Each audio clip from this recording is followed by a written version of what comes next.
masaya at pinagpapatuloy ko at namin ni Morris at ni Marley ang mga mission na iniwan ng nanay dito sa Paco United Methodist Church.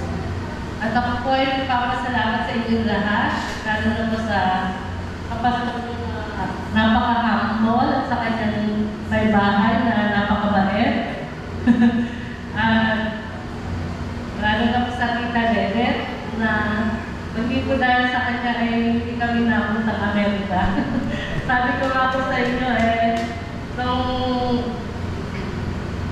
pagkagaling namin sa Central Bank, nung sinabi namin sa kanya, nakapasa kami sa Amerika, na wala man lang inanap sa amin kahit isang requirement, kahit sa anak ko, ay nandun kami sa Rojas Boulevard, nagtatanong kami sa tuwa. Ang taas na tanong namin tatlong mag-anak. At salamat din sa buong Matos family, sa Ninang area, sa Ninong Lito at Itilap at Besa sa magkakapatid. Dahil po nung kabataan po ako ay lagi po ako nandun sa kanila. Halos doon po ako natutulog tuwing Sabado pagka-practice. At napapagaling na po ako ng nanay ko, ng lolo ko, at ng mga tita ko. Sabi niya, doon ka na nga tumira.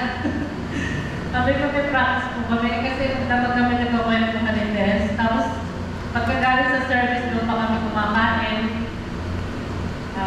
Kaya na ako magalinaw na ako magbalik ko ako nang estudyante ng college.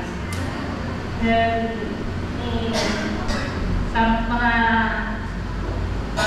ninang din niya, akong pamilya ng Servania ay lagi din po kami nandoon. Maganda po ang samahan namin noon ng United Methodist Youth Fellowship. At lagi po kami kumakain doon sa Lugawan sa Bernas kapag pagkatapos ng practice. Kami po yung mga teacher ng DBCS at nagkaroon po kami ng evangelistic explosion. Si Tita Lelet po lang nagbigay sa akin ng 1,000 para makapag-aral ako. Dahil lang po yung napaka-hirap ko talaga ng bata ako. Kaya naging member po ako ng Gold Mission dahil wala po kami ama sa tahanan at wala siyang pamilya. Hindi po ako naging mahirap. Siguro hindi ako naging member ng Gold Mission. Ako po ay isa sa mga pumipila doon sa Kebadya, kay Aliso, kay Ate Nancy, tuwing araw ng rasyon ng mga school supplies at ng mga kailangan namin ng pagkain upang kami makapag-aral. At sila po ang nagpo-provide ng tuition fee every year na talagang almost 400 pesos. Tapos, binibigyan po ako ng dati ko ng 60 pesos a month. Naabangan ko pa siya dun sa may OKB. Ganun po mayroon ang buhay namin. Yung lupa po namin sa ulo wala na po yun. So, kami po magkakapadalay. Tahanan dito sa Pilipinas. Ngunit ang Panginoon po nagkalaon ng lahat. Ganun din po sa aming mga pamilya. Siya po ang nagpala sa amin. So, ang nakakong bagay ay magkakalapit na gumagawa. Salamat kita sa pinakilala niya sa akin si Morris.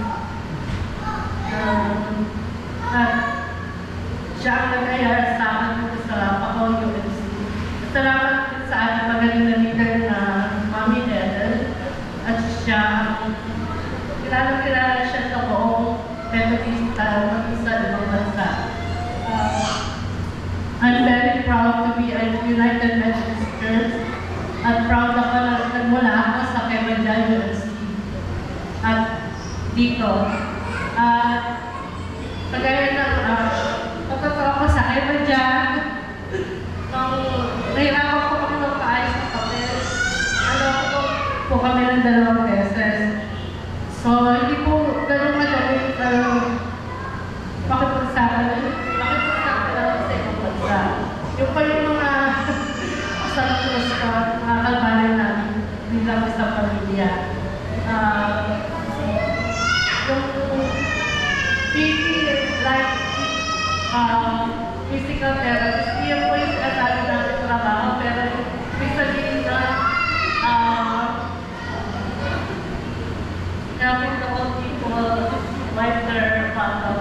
So, whatever people may say, kung ano man ang naging trabaho namin, ay proud kami bilang mga OFW at kami ay nakakatulong sa bansang Pilipinas, lalo na po sa ating mga kababayan na nangangailangan ng tulong.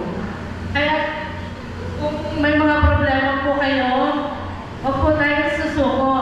Kung sinusukaan natin ang Panginoon, hindi po siya susuko sa atin. Hindi yan po tayo mababayaan iiwanan ng kahit kailan. Nandiyan po siya sa atin. Kaya huwag natin siya kahiya at sinasabi sa ating banal na kasulatan. At patuloy po natin ipahayag ang salita ng Diyos at mahalin po natin ang ating mga manggagawa dahil kung gaano sila minahal ng Nanay Aswan at ng natin lahat, ay patuloy po natin silang mahalin dahil sila po yung nag-evangelize, nagbabahagi ng mga salita ng Diyos, at sila po ang mga alagad ng Kristo. Sila po yung mga humble, mababait, hindi po sila nagkulang at masisipag po sila ng mga manggagawa. Maraming salamat po. Huwag po kayo mawawala ng pag-asa na ang problema ay may solusyon sa tulong po ng ating Panginoong Jesucristo.